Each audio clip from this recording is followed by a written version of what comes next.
So age is the number one thing. Family history. So if you have brothers, fathers, uncles that have had prostate cancer, that's something to know. Genetic mutations are going to be difficult. In breast cancer, it's very common to have this thing called the BRCA gene, which women talk about all the time and they look for.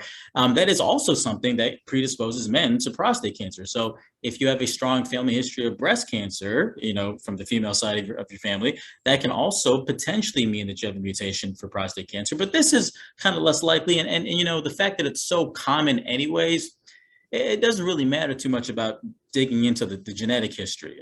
So it's mostly age, and then if you have family history, something to know. I know that this is certainly going to be important for this fraternity in particular, but ethnicity. So African Americans are twice as likely to develop prostate cancer at some point. So all those numbers that you saw before, you can basically multiply them by 2 as far as the likelihood or the risk of developing prostate cancer. Now, there is a little bit of controversy in this because not controversy as far as getting prostate cancer or the ability to develop prostate cancer. We also do tend to see more aggressive prostate cancers in Black men. I don't know how true that is exactly. Historically, that is the case, but there's more studies coming out now that are kind of suggesting that perhaps the healthcare system there was a failure of the healthcare system to properly screen and diagnose and treat Black men throughout our history, and that's why the outcomes were a lot worse compared to white men or other ethnic groups. There are other people that say even independently of that, there is still a worse outcome. And it's hard for me to know which camp to fall under. I've read the research with both. I think they both have really good points, strong points.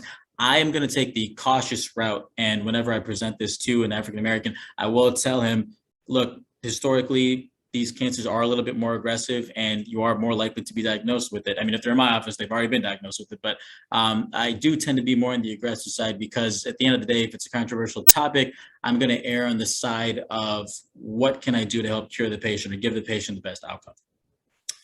This is another big point, obesity or high-fat diet.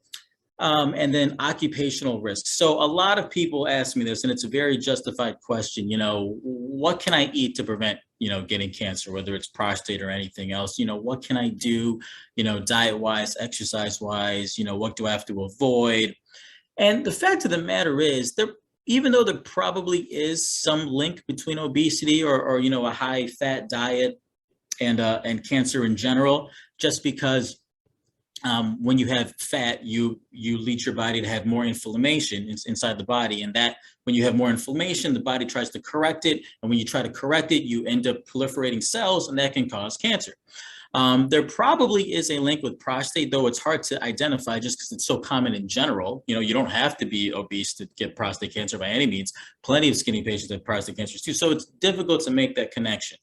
That's not to say you shouldn't eat healthy, Obviously, you should try to limit the amount of red meats, cholesterol, sugar, high-fat content foods, not necessarily because you want to avoid prostate cancer, but it's healthy in general. Heart disease is still the #1 killer in America, not cancer. And all those things are going to be better. Exercise and a proper diet are going to be better for heart disease. And that's, another thing you want to look out for. But also, yes, when it comes to cancer, and if you're looking for a natural way to kind of prevent it, that is something you can look into. There's many reasons to be healthy and eat healthy and have a healthy lifestyle. But I'm just going to tell you right now, it's probably not going to dramatically decrease your risk of developing prostate cancer. So the takeaway from that is no matter how healthy your lifestyle is, it should still be something that you screen for. And the other takeaway point is I get a lot of patients that blame themselves. They say, I smoked and I ate this and I did that and and I'm like, you know what? At the end of the day, it's random choice. The most common cause of prostate cancer is bad luck.